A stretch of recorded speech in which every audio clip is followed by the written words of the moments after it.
Mimi Mwigulu Lameck Nchemba naapa kwamba nitakuwa mwaminifu kwa Jamhuri ya Muungano wa Tanzania na kuitumikia kwa moyo wangu wote, na kwamba nitaihifadhi, nitailinda na kuitetea Katiba ya Jamhuri ya Muungano wa Tanzania kwa mujibu wa sheria iliyowekwa.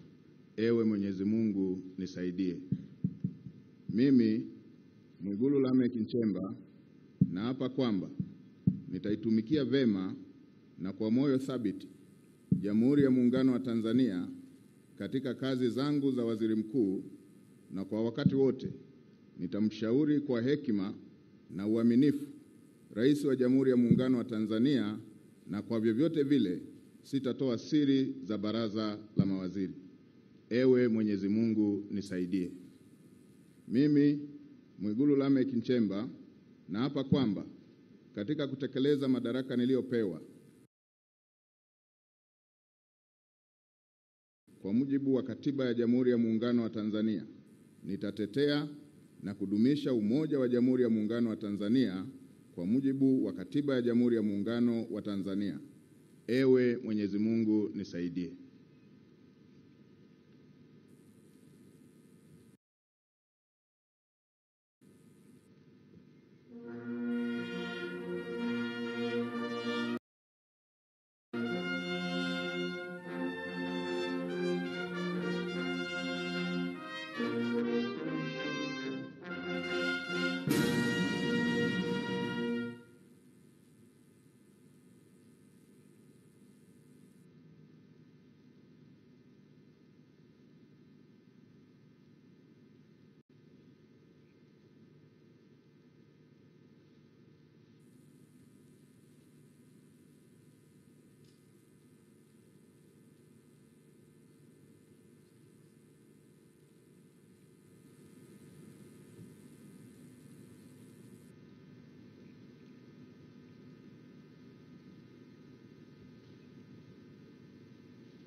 Mheshimiwa Rais alikuwa akimkabidhi Mheshimiwa Waziri Mkuu miongozo ya utendaji kazi. Mheshimiwa Rais wa Jamhuri ya Muungano wa Tanzania, kwa heshima na taadhima, naomba uridhie Katibu Mkuu kiongozi aweze kurejea katika nafasi yake.